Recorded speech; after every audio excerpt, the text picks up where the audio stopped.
안녕하세요. 저는 경기도에 살고 있는 30대 여자입니다. 저는 치과에서 페이 닥터로 일하고 있어요. 오늘은 오전 진료만 있는 날인데 진료를 끝내고 사연을 듣다 문득 저의 이야기도 들려드리고 싶어서 사연을 쓰게 됐어요. 긴 이야기가 될 수 있지만 잘 들어주세요. 잠시 집안 이야기를 하자면 부모님이 다 살아계신 남편과는 달리 부모님은 제가 어렸을 때 이혼하셨고 전 엄마가 키워주셨어요.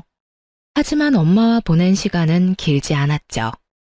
제가 중학생이 되던 해에 갑작스러운 심장 발작으로 인해 손 쓸 틈도 없이 돌아가셨거든요. 그때부턴 할머니와 이모가 저를 돌봐주셨고 할머니가 돌아가신 후론 이모가 결혼까지 하지 않으시고 저를 친딸처럼 애지중지 키워주셨어요. 사실상 전 고아였지만 이모의 넘치는 사랑을 받으며 고아라는 서러움 없이 잘 자랄 수 있었어요.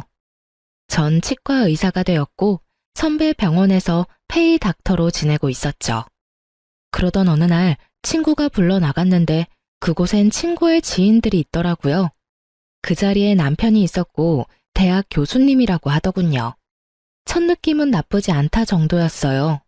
술 한잔하며 이야기하다 보니 말이 잘 통한다고 느꼈고 남편 역시 그렇게 느꼈는지 자리가 끝날 때쯤 저에게 연락처를 물어보더군요.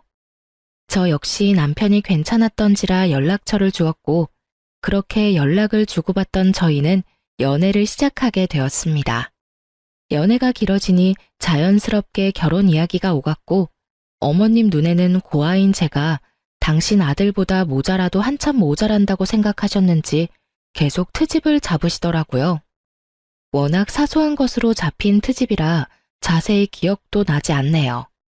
아무튼 어머님은 계속 시비 가득한 트집을 잡으셨고 남편이 그럴 때마다 끊임없이 저의 편이 되어주며 저를 보호해 주었어요.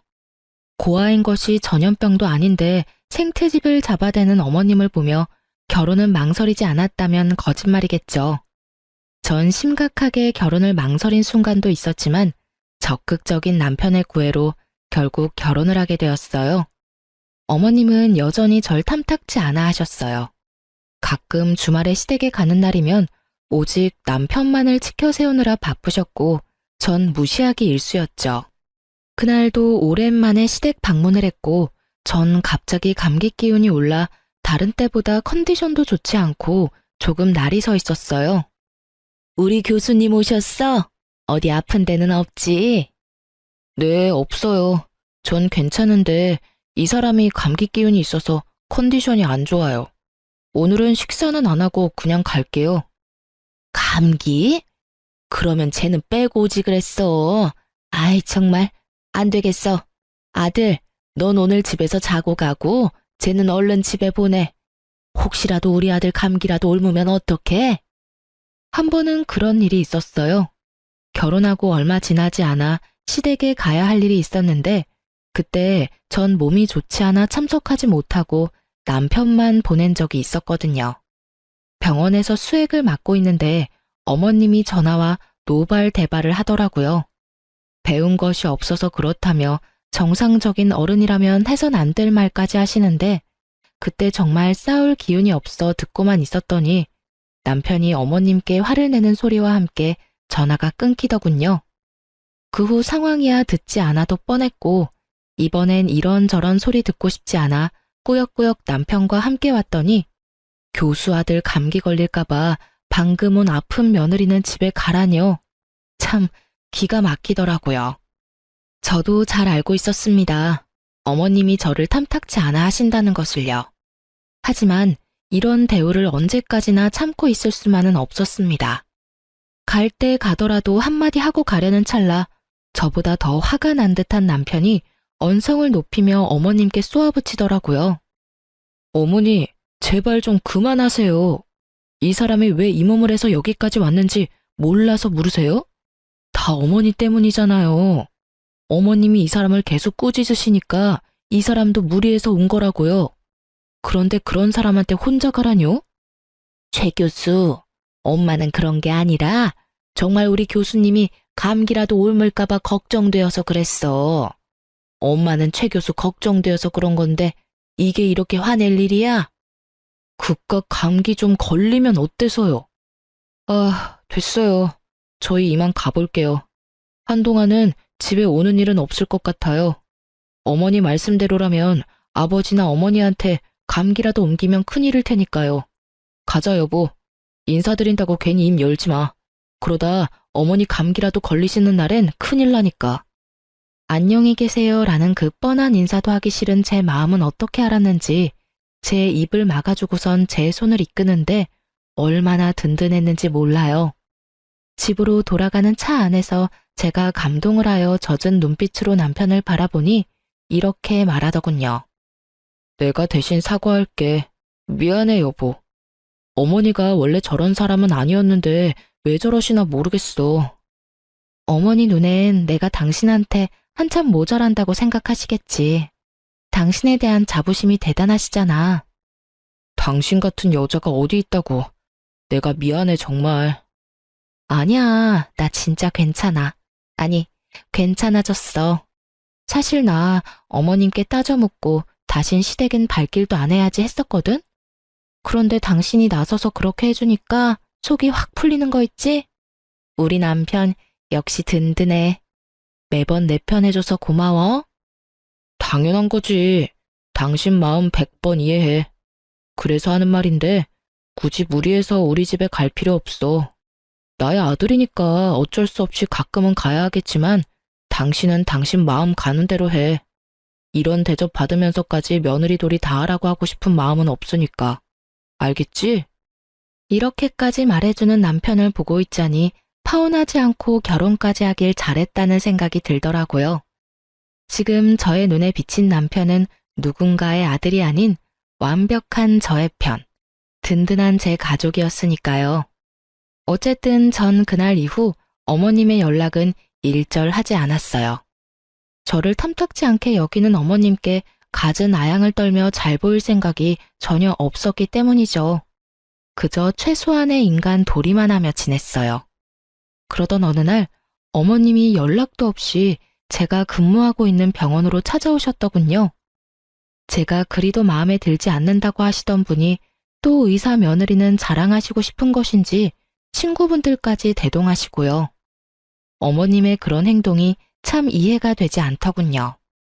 갑자기 밀고 들어온 것도 기가 차는데 그 뒤 이어지는 말과 태도는 더 어이가 없었어요. 어머님, 연락도 없이 무슨 일이세요? 치과에 왜 왔겠니? 여기 내 친구들인데 검진해야 한다고 해서 내가 데리고 왔다.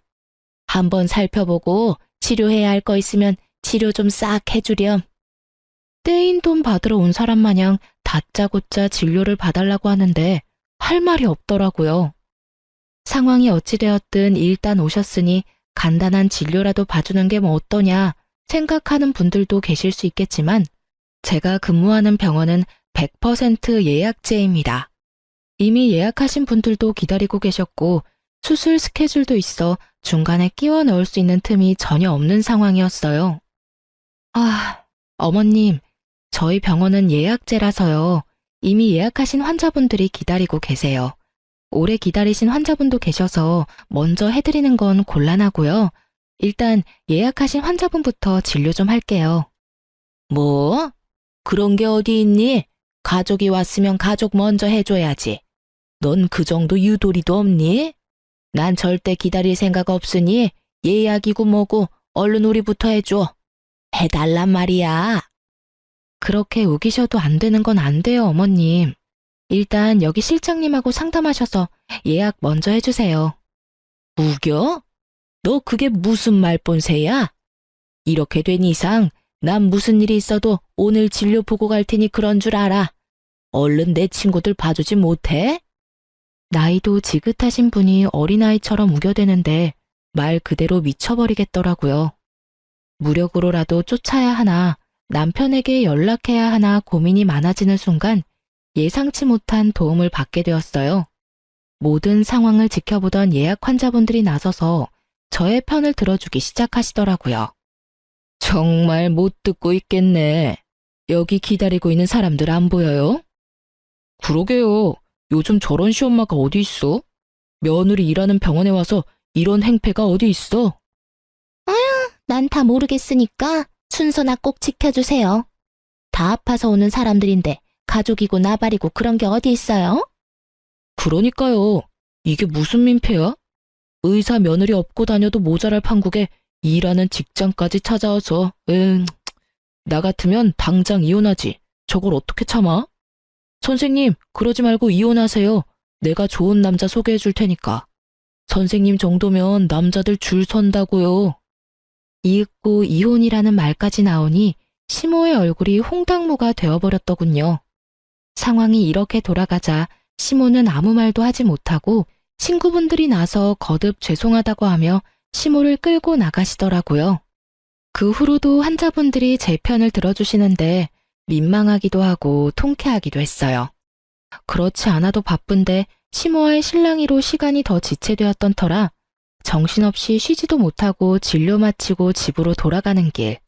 시모한테 연락이 엄청 많이 와 있더라고요. 전화도 전화였지만 문자도 엄청나게 와 있더군요.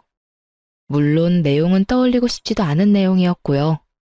전 대꾸할 가치도 없는 연락을 가뿐히 무시하곤 무거운 몸을 이끌고 집으로 향했어요. 오늘 참 고단한 하루였다고 생각했는데 저의 고단한 하루는 이제 시작이었더라고요. 현관문 앞에 도끼로 가득한 시모가 절 기다리고 계셨으니까요. 넌 왜 이제 오는 거야? 전화는 왜 안 받아? 아니, 도대체 최 교수한테 뭐라고 했길래 비밀번호를 못 알려준다고 그러는 거니? 네가 뭔데 내가 이런 수모를 겪어야 해? 이게 무슨 망신이냐고. 이렇게 쏟아내던 시모는 제가 가까이 다가가자 다짜고짜 뺨을 날렸죠. 정신이 멍해지고 그 어떤 말도 생각나지 않더군요. 그때 시모 입에서 제 정신을 깨워줄 말들이 쏟아져 나오기 시작했어요. 이런 버르장머리도 없는 년. 네가 감히 내 친구들 앞에서 내 망신을 줘? 그깟 이빨 좀 봐주는 게 뭐가 그리 힘들다고? 이래서 부모 없는 것들은 티가 난다니까. 괜히 내가 널 싫어한 게 아니라고. 네가 그렇게 본데 없이 굴면 하늘에 계신 네 부모만 욕먹는다. 내가 너 이렇게 못 배운 티 낼까봐 널 받아들이기 싫었어. 알겠니? 내 친구들 앞에서 무슨 망신이야? 그간 쌓아왔던 내 위신이 한 방에 무너져 내렸어. 너 어떻게 책임질 거야? 그걸 왜 제가 책임지나요? 애초에 어머님이 무대포로 밀고 들어오셔서 이 사달이 났잖아요. 그리고 여기서 왜 저희 부모님을 들먹이세요? 그럴 자격이 있다고 생각하세요? 이것 봐.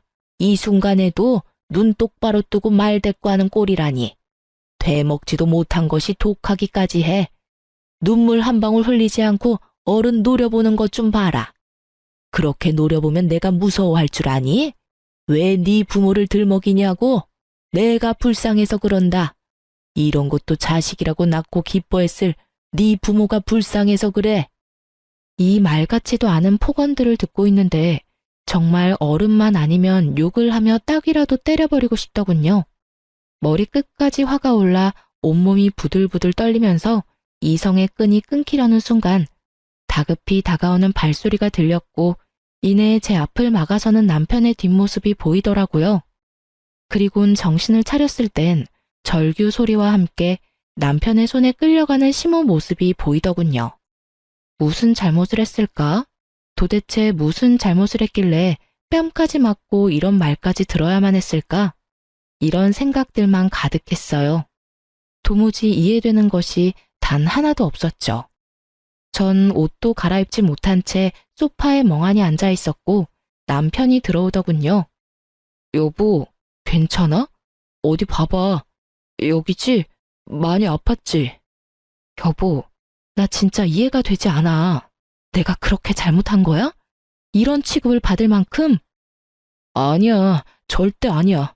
그런 생각은 하지도 마. 당신 잘못은 조금도 없으니까. 앞으로 우리 집엔 가지도 말고 오는 연락도 받지 마. 아예 차단해버려. 맞은 데는 어때? 아, 진짜 너무 속상하다. 내가 좀 더 일찍 왔어야 했는데 미안해. 남편의 걱정스러운 말을 듣고 있는데 그제야 눈물이 나더라고요. 한 번 터진 울음은 멈추지 않았고 남편의 품에서 한참을 울다 잠이 들었어요. 그날 이후 시댁에선 아무런 연락이 오지 않더군요. 남편의 말론 결국 모든 일들을 아버님께 말씀드렸다며 화가 많이 나신 아버님이 시모를 크게 혼내셨다고 하더라고요. 시모가 잠잠해지니 제 삶이 다시 평화로워지더군요. 평화롭다 못해 조용하기까지 했어요. 조용하면 사고 친다더니 그 말은 애들한테만 해당하는 이야기가 아니더군요. 전혀 예상치 못한 장르가 제 인생에 끼어들고 있었으니까요. 그날도 다른 날과 똑같은 날이었어요. 오전 진료만 있는 날이라 다른 날보다 이른 시간에 집에서 나섰고 그런 저에게 샌드위치까지 만들어 챙겨주는 다정한 남편. 모든 것이 완벽했어요. 진료가 시작되었고 그 환자분이 제 앞에 나타나기 전까지는요. 신규 환자로 병원을 찾은 그분은 어머님과 함께 오셨던 친구분들 중 한 분이었고 저에게 멋쩍은 듯 인사를 건네더군요. 잘 지냈어요? 내가 요즘 이빨이 아파서 여기저기 찾아봤는데 선생님이 친절하고 꼼꼼하다고 하길래 염치불고하고 찾아왔어요. 그땐 정말 미안했어요. 우린 당연히 연락뿐 아니라 예약까지 다 했다고 생각하고 따라왔었어요. 그냥 무작정 데려가는 줄 알았으면 절대 따라가는 일은 없었을 텐데. 그때 함께 온 친구들이 다 미안해하고 있어요. 아니에요. 일부러 그러신 것도 아니신데요, 뭐. 찾아주셔서 제가 감사해요.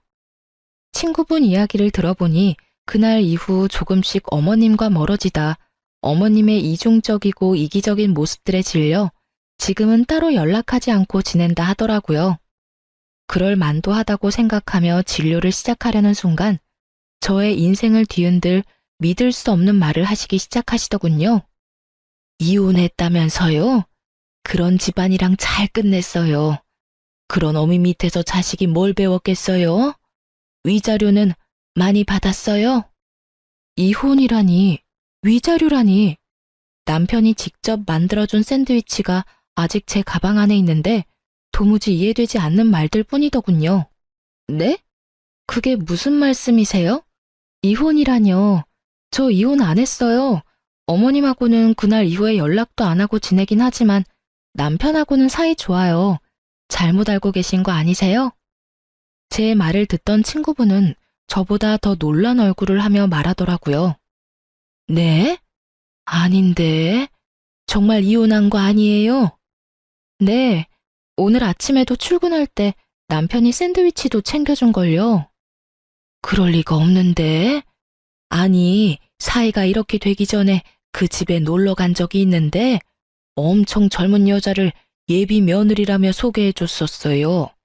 그러면서 하는 말이 선생님이랑은 곧 이혼하고 바로 그 여자랑 결혼시킬 거라면서 돈 많은 집안이랑 사돈하게 됐다고 엄청나게 자랑했는데 예비 며느리요? 에이, 그럴 리가요. 저희 남편 외동아들인데 저랑 사이도 좋고 이혼 이야기도 오간 적 없어요. 오해하신 거 아니세요? 그런 걸 어떻게 오해해요. 그날 나가서 밥도 같이 먹었는데 아들이 와서 밥값까지 계산해줬다니까. 확실해요. 어머, 이게 무슨 일이래요? 누구보다 다정하고 나만을 위해주는 남편인데 도무지 믿을 수가 없었어요. 하지만 친구분 역시 거짓말을 하는 것 같지 않았기에 더욱 혼란스럽더라고요. 어떻게 진료를 마친 것인지 모르겠더군요. 정신을 차려보니 진료는 끝나 있었고 전 남편의 학교를 향했어요. 어떤 말부터 시작해야 할지는 모르겠지만 어찌되었든 남편을 직접 봐야 할 것만 같았어요. 혹여나 남편에게 피해가 될까 싶어 한 번도 찾아가 본 적이 없는 남편의 직장. 남편의 방 앞에 서니 갑자기 긴장이 되더군요. 심호흡을 몇 번 하고 남편의 방으로 들어갔고 그곳엔 저를 보고 놀란 남편과 조교분이 있더라고요. 여보, 웬일이야? 학교는 한 번도 오지 않더니. 그냥 오늘 오전 진료했잖아. 갑자기 너무 보고 싶어서 잠시 들렸어. 방해한 건 아니지? 아니지. 언제든 환영입니다. 아참, 인사해. 나 잘 도와주는 우리 조교. 아주 능력이 좋아. 아, 안녕하세요. 처음 인사드리네요. 저희 남편 잘 부탁드려요. 네, 안녕하세요. 조교분과 인사를 나눈 후 전 남편의 눈치를 살폈어요. 분명 평소와 같은 다정한 남편인데 그런 말을 들어서인지 왜인지 모르게 더 안절부절 못하는 것처럼 보였고 더욱 제 눈치를 살피는 것처럼 보이더군요. 그러면서도 내 남편은 그럴 리가 없다고 강하게 믿으며 집에서 보자고 말을 건넨 뒤 돌아서는 찰나 저의 마음은 무너져 내리고 말았어요. 조교의 손에 낀 반지 때문이었어요. 그 반지는 분명 제가 아는 반지였어요. 얼마 전 남편의 서재를 청소하다 발견했던 디자인이 특이한 반지. 디자인이 워낙 평범하지 않아 정확히 기억하고 있었어요. 곧 다가올 두 번째 결혼 기념일을 대비해 남편이 특별히 절 위해 준비한 깜짝 선물이라고 생각했었기에 더욱 잊을 수가 없었죠. 전 최대한 태연한 척하며 그곳에서 나와 집으로 돌아왔어요. 반지를 보고도 이때까진 모든 것을 부정했던 것 같아요. 그럴 리가 없다고, 내 남편이 그럴 리가 없다고 끊임없이 되뇌고 있었죠.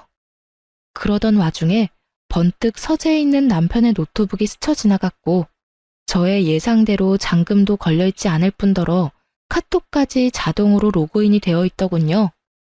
평소 제가 워낙 이런 것에 관심도 없었고 제가 남편을 얼마나 신뢰하고 있는지에 대해 누구보다 남편이 더욱 잘 알고 있으니 남편도 방심했던 거죠.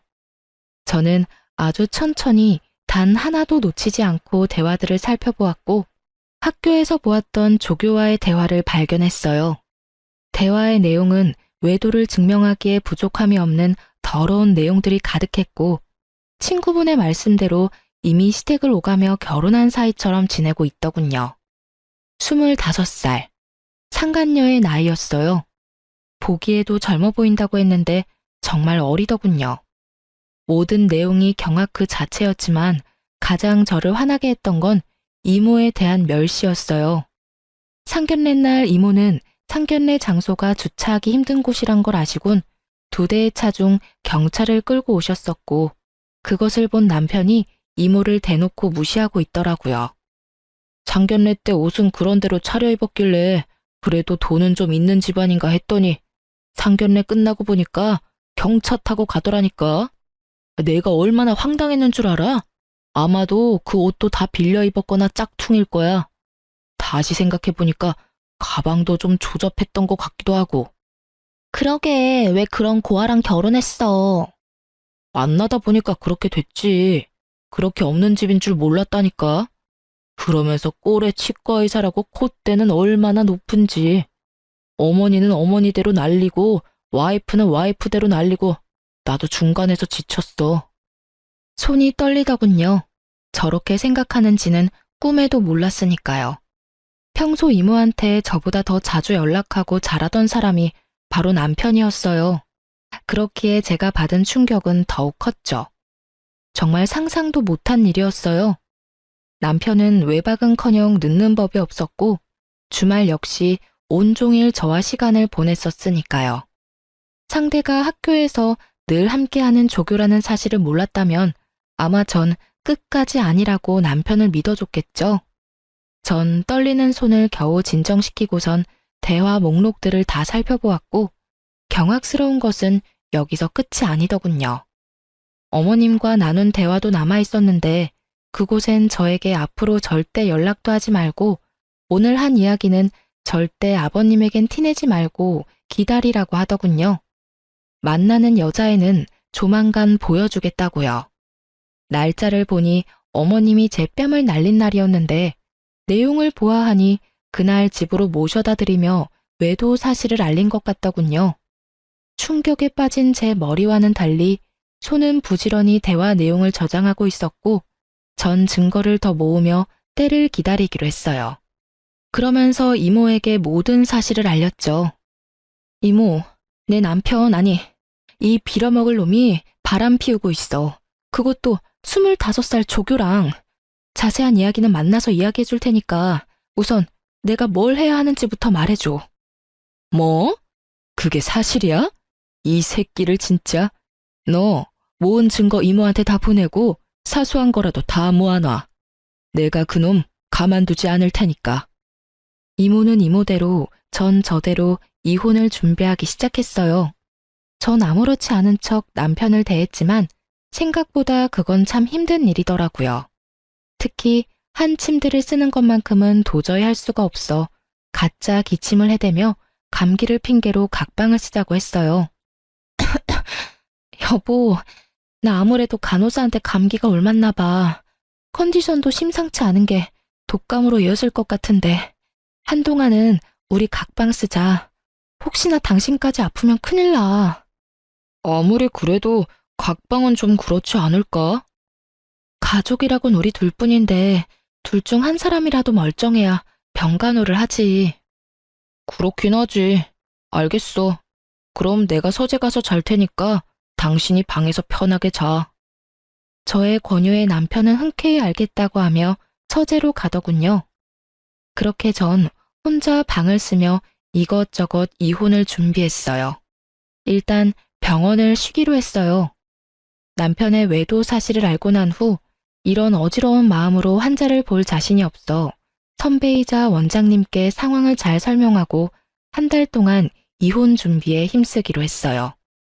외도로 인해 이혼을 준비하는 사연들을 들어보면 흥신소를 많이들 활용하시던데 전 그럴 필요도 없었어요. 상간녀가 친절하게 SNS에 다 올려주었으니까요. 올린 사진들을 훑어보니 남편과의 외도를 자랑하고 싶어 안달이 나 있더군요. 그래도 남의 시선이 신경 쓰이긴 했는지 남편의 얼굴만은 교묘히 가리긴 했지만 아는 사람이 보면 충분히 남편임을 알 수 있겠더라고요. 거기에다 예비 시댁, 예비 시어머니라며 어머님 얼굴 사진도 있더군요. 1년 가까이 된 것 같았어요. 남편과 만나기 시작한 기간이요. 집도 친구분에게 들은 것처럼 잘 사는 듯 했고요. 이 모든 것을 SNS 통해 다 알게 되었으니 굳이 흥신소를 거칠 필요가 없었겠죠? 어려서 그런지 거의 실시간급으로 사진들이 올라오는데 상간녀에게 고마운 마음마저 들더군요. 전 때를 기다리며 SNS를 계속해서 주시했고 올라오는 게시물을 통해 복수의 날이 정해졌죠. 그런 와중에도 남편은 변함없이 저에게 잘해주었는데 그런 모습이 더욱 소름이 끼치더군요. 정확히 일주일 뒤 결전의 날이 왔고 이모와 저는 그 인간들이 모인 장소를 향했어요. 그곳은 다름 아닌 남편과 상간녀의 상견례 장소였는데 여전히 친절한 상간녀가 자신의 SNS 계정에 고급 한정식 식당의 사진과 함께 상견례 정확한 날짜와 시간까지 언급해 너무나 쉽게 알 수 있었죠. 거의 결혼식 못지않게 자랑질을 해대는데 이 정도면 병 아닌가 싶더라고요. 저와 이모가 문을 열고 들어가자 남편은 크게 당황한 표정이 역력하더군요.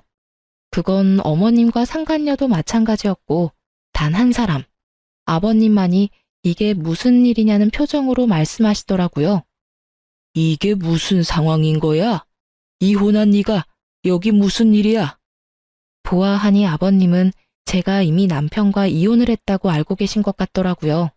그래서 친히 모든 상황을 알려드렸죠. 아버님, 저 이혼 안 했어요. 아니, 얼마 전까진 제가 이혼할 거란 생각도 못 했는걸요? 저도 얼마나 놀랐는지 몰라요. 당사자도 모르는 이혼이 진행되고 있었다니까요. 사실 아버님의 잘난 교수 아드님이 저 몰래 바람까지 피우고 있더라고요.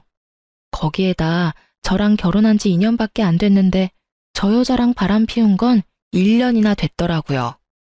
제가 저딴 놈을 믿고 결혼 하나는 잘했다고 생각하고 살았으니 제 발등 제가 찍었죠 뭐. 이것까지도 충분히 기가 차는데 이혼도 안 한 남편이 다른 여자랑 이런 상견례 자리까지 만들었으니 제가 안 찾아오고는 못 베기겠더라고요. 그래서 이 모든 상황을 뒤집어 엎으려고 오게 됐어요. 제가 딱 이렇게 말하니 시모가 자리에서 벌떡 일어나 노발대발하시며 상황을 무마시켜 보려 노력하더군요.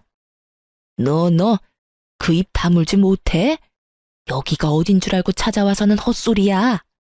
여보, 저 물건 말 믿지 말아요. 아니, 듣지도 말라고요. 사돈, 들을 필요도 없는 말입니다. 저 물건 부모님도 일찍 돌아가셔서 배운 것 없이 자란 물건이라 결혼 생활할 때도 거짓말을 입에 달고 살던 애였다고요. 시모의 이런 노력도 소용이 없었어요. 다들 시모보단 제 입에 집중하고 있었으니까요. 전 시모의 말을 모조리 무시한 채 말을 이어나갔어요. 보시다시피 어머님은 이미 다 알고 계셨어요. 그뿐인가요? 저 불륜녀가 새 며느리 되는 걸 쌍수 들고 반기셨다고요. 아버님 몰래 어머님이 저 상간녀를 집에 불러선 곧 결혼할 예비 며느리라며 친구들한테 소개도 다 마친 상황이었어요. 이혼도 안 했는데 저는 이미 이혼녀 만드셨던데요. 일단 상견례부터 잘 마무리하고 나서 무슨 수를 써서라도 이혼하면 될 거라고 생각한 것 같은데 아버님 참 대단하지 않나요? 그런 말도 안 되는 계획으로 이런 대범한 짓을 벌인 거 말이에요. 제 말을 집중해서 들어주시던 아버님은 제 말이 끝나자마자 화를 내시기 시작했고 이내 상견례장을 박차고 나가버리시더군요. 이 말이 전부 사실이야? 아니에요, 여보. 제 말 좀 들어봐요. 아버지, 다 오해세요. 제발 진정 좀 하세요. 이런 인간 같지도 않은 놈이 감히 이딴 짓을 해? 이게 무슨 집안 망신이야? 두 사람 다 나한테 할 말이 많은 것 같은데 그 말들은 집에서 이야기하도록 하지. 여긴 두 사람이 저지른 일이니 두 사람이 알아서 해결하고 와. 그렇게 아버님이 떠나시고 남은 사람은 상간녀와 상간녀의 가족들, 그리고 저와 이모의 시선을 한 몸에 받고 있는 시모와 남편 놈뿐이었죠. 그렇게 저와 이모는 매서운 눈빛을 두 사람에게서 거두지 않았고 상견례 장소엔 정적만이 흐르고 있었어요. 그 순간 상간녀의 아빠가 다가와 이모에게 고개를 숙이며 인사를 건넸어요. 안녕하세요, 선배님. 오랜만입니다. 그래, 김 검사. 잘 지냈어? 아, 잘 지냈냐고 하기엔 상황이 좀 그렇긴 하네. 그러게요. 이런 상황이 선배님을 만나게 될지는 상상도 못했는데 제가 참 면목이 없습니다. 네, 사실 남편이 그렇게 무시하던 이모는 과거 검사였어요. 엄마가 돌아가시고 저를 맡아 키워주시던 할머니마저 돌아가시고 난 후 이모는 절 도맡아서 키워주셨고 제가 고등학교에 입학하던 해에 본격적인 공부 뒷바라지를 해주겠다며 일을 그만두셨던 거였어요. 그 후 변호사 사무실을 차리셨고 최소한의 의뢰만을 받으며 저에게 온 신경을 쏟아주셨었죠. 상간녀의 아빠는 그런 이모의 후배였어요. 사실 저도 이런 인연까진 몰랐던 터라 놀라웠는데 시모와 남편놈은 놀람을 넘어서 핏기가 사라진 얼굴로 냉수만 계속 들이키고 있더군요. 면목은 무슨, 미리 말 못해줘서 미안해. 사실 우리 조카가 김 검사 딸 사진 보여줄 때 진작 알았어. 김 검사 카톡에 딸 사진이 많잖아. 그래서 진작 알았는데 차마 미리 말을 못하겠더라고. 많이 놀랐지? 세상 참 좁아. 이렇게까지 엮이는 걸 보면 말이야. 그러게나 말입니다. 그런데 선배, 딸아이 말로는 집안끼리 격이 맞지 않아 자주 부딪히다 이혼까지 하게 됐다고 하던데 이해가 잘 되지 않네요. 선배네 집이 격이 맞지 않을 리가 없을 텐데요. 아, 그게 나 한동안 백수로 지내고 있을 때 우리 조카가 결혼했었거든. 조카 시집도 간다고 하고 이제 의뢰나 왕창 받아볼까 해서 사무실 이전 준비하면서 놀고 있을 때라 내 직업이 뭔지 몰랐을 거야. 거기에다가 상견례 자리에 경찰을 끌고 갔더니 그 모습을 보고 가진 것 없는 집안이라고 생각했겠지. 아무리 그렇다고 한들 바람 피우는 것도 어이가 없는데 뭐? 우리 조카가 이혼을 해? 내가 지금 어떤 마음으로 저 인간을 살려두고 있는지 김 검사는 상상도 안 될걸? 충분히 상상되는걸요. 저도 지금 생각 같아선 어디 하나 분지르고 싶은 걸 겨우 참고 있으니까요.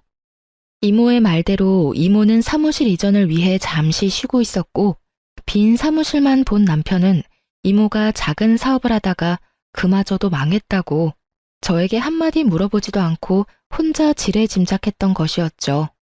거기에다 상견례 자리에 경차까지 끌고 갔으니 그 짐작에 확신했던 것이었어요. 살벌한 두 사람의 대화는 계속되고 있었고 대화를 가만히 듣고 있던 상간녀의 엄마가 벌떡 일어서더군요.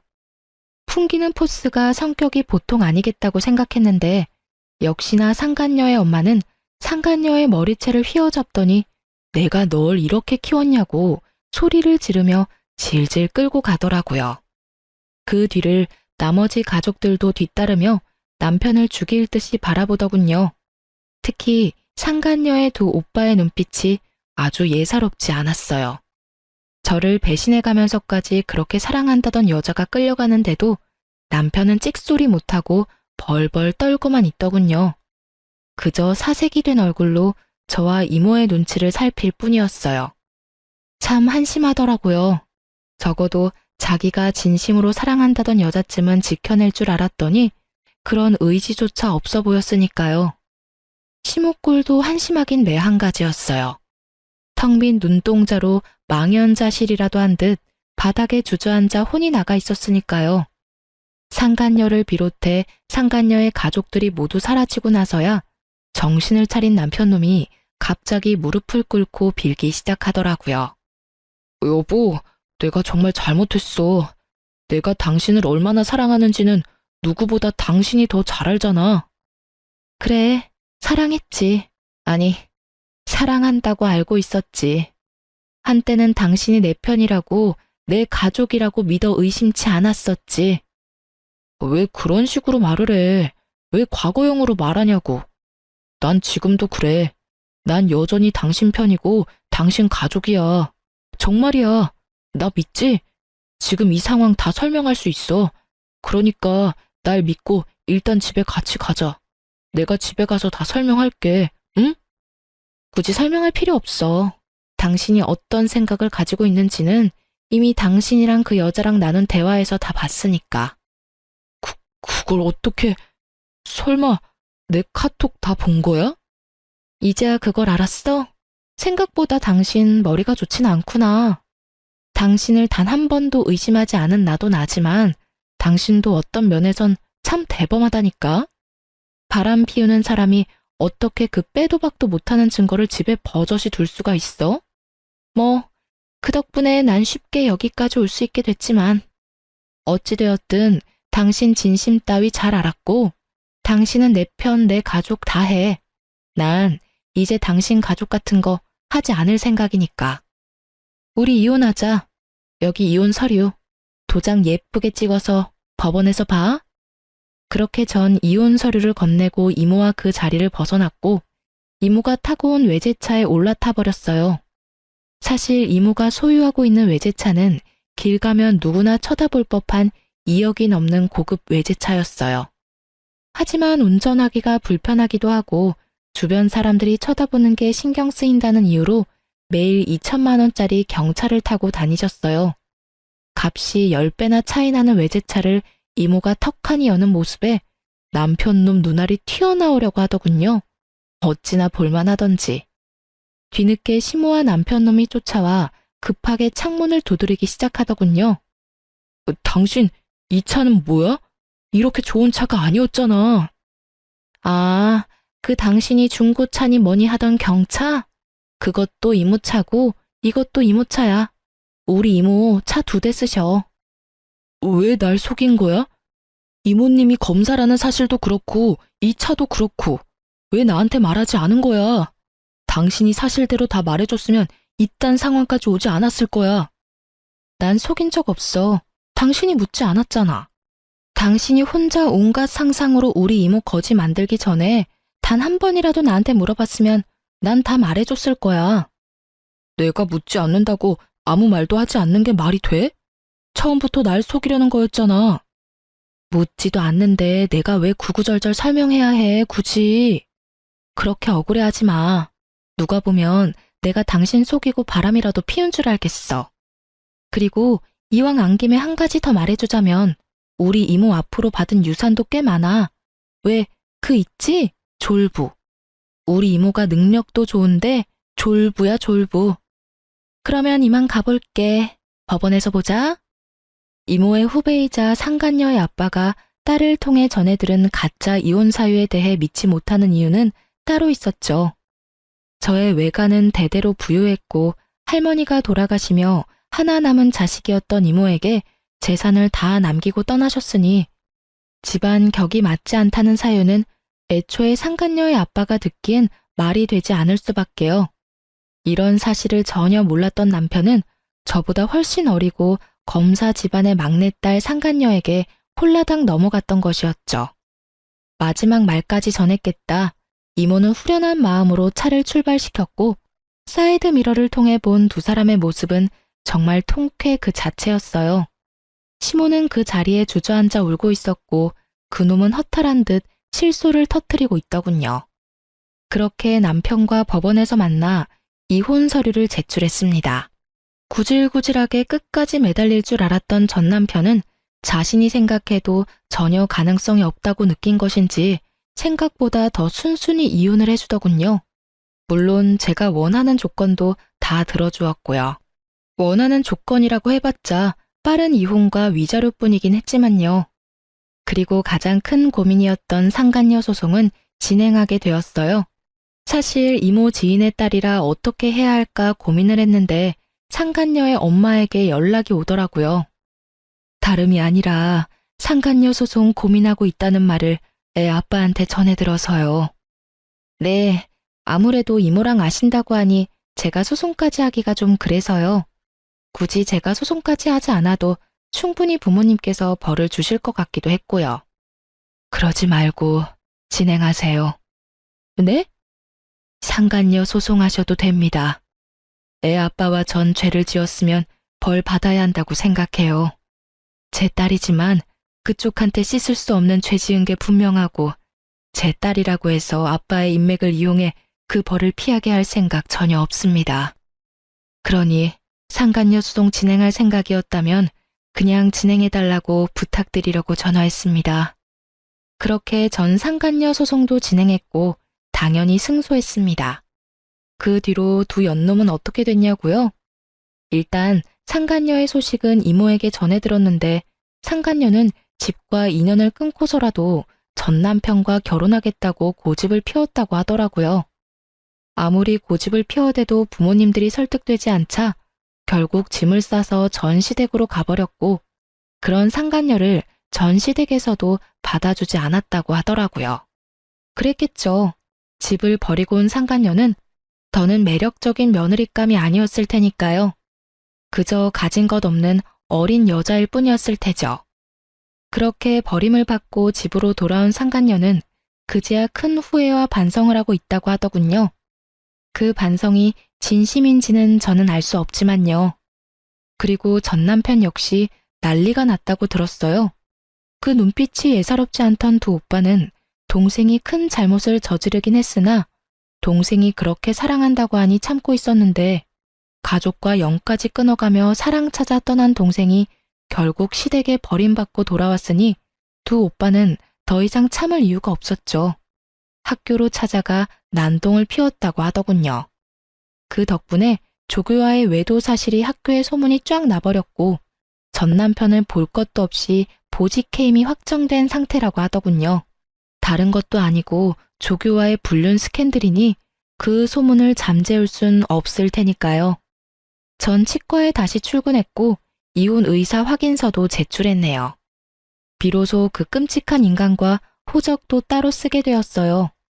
전 이혼하기 전과 다름없이 잘 지내고 있어요. 며칠 전 저의 은인과도 같은 친구분이 치료를 마무리하시기 위해 오셨는데 이번엔 통쾌한 소식을 가지고 오셨더라고요. 전 시모도 이혼당하게 생겼다며 저보다 더 신나서 말씀하시더군요. 글쎄, 미순이도 이혼당하게 생겼잖아요. 그 자랑자랑하던 교수 아들이 그 대단한 교수직에서 잘렸잖아요. 그때도 난리였다지. 왜 그런 소문은 얼마나 빠르게 퍼져. 그년 오빠들이 학교로 찾아와서 아주 죽기 직전까지 패놨다고 하던데. 그 꼴을 본 미순이 남편이 꾸역꾸역 참고 있던 화가 폭발해서 둘 다 내쫓아버렸대요. 그 동네 사는 다른 친구가 말하기론 신발도 제대로 못 신고 쫓겨나서 울고 불고 빌고 난리였다는데 내가 그 꼴을 직접 못 봐서 얼마나 원통하던지. 그나마 미순이 옹호하던 친구들도 상황이 이렇게 되니까 혹시나 자기한테 빌붙을까봐 다들 연 끊고 지낸다고 하더라고요. 그러게 귀한 남의 자식한테 그딴 짓 하는 게 아니지. 벌 제대로 받았어요, 아주. 이야기를 듣고 있는데 그야말로 완벽한 결말이라고 생각했네요. 전 친구분께 끝까지 감사하다며 제 진심을 전했어요. 이분이 아니었다면 전 감쪽같이 남편의 소름 끼치는 연기에 속아 이혼당하는 그 순간까지 손 한 번 쓰지도 못하고 꼼짝없이 당했을 테니까요. 그것뿐인가요? 그 연놈이 행복하게 살아가는 꼴을 지켜만 보고 있었을 생각만 해도 오장육부가 뒤틀리는 기분이네요. 어쨌든 전 진심을 전하며 또 치료할 일이 있으시다면 꼭 연락 달라고 했어요. 물론 비용은 받지 않았어요. 제 사비라도 들여 치료를 해드릴 생각이었는데 모든 사실을 알고 있는 원장님이 왜 제 돈을 쓰냐며 그분은 앞으로 평생 진료 공짜라고 해주시더군요. 남편 하나 잘못 골라서 그렇지 제 주변엔 저를 사랑하고 아끼는 사람이 많았구나 하고 깨달았네요. 요즘 전 이모의 옆집으로 이사해서 거의 함께 살다시피 하고 있어요. 끼니도 함께 해결하고 이모가 제 집으로 와서 잠도 자주 자고 가고요. 그럴 바엔 같이 살지 왜 하필 옆집인지 궁금해하시는 분들이 계실 텐데요. 그 이유는 바로 이모가 드디어 연애라는 걸 하시기 때문입니다. 왜 이렇게까지 기뻐하냐고요? 이모의 연애 몇 번 본 적은 있어요. 저를 키워주신 세월이 얼만데 그간 연애를 한 번도 하지 않았다고 하면 거짓말이죠. 연애를 하긴 하셨는데 지금처럼 진지하고 느낌이 좋은 이모의 연애는 처음 본지라 요즘 제가 더 설레고 있답니다. 기대하는 바가 아주 커요. 2024년 올해 저의 계획이자 바람은 이모 뒷바라지를 부지런히 해 시집 보내는 것이에요. 이때껏 이모가 저에게 아낌없이 모든 사랑을 베풀어 주셨듯이 저 역시 이모의 뒷바라지를 하며 아낌없이 효도하려고요. 물론 제 인생도 중요하니 열심히 즐기며 살 겁니다. 이렇게 연애 기간보다도 결혼 생활이 더 짧았던 제 이야기도 끝이 났습니다. 어떠셨을지 모르겠네요. 어쨌든 저의 긴 사연 함께 해주셔서 감사합니다. 저는 물러가 볼게요. 오늘도 좋은 하루 되세요.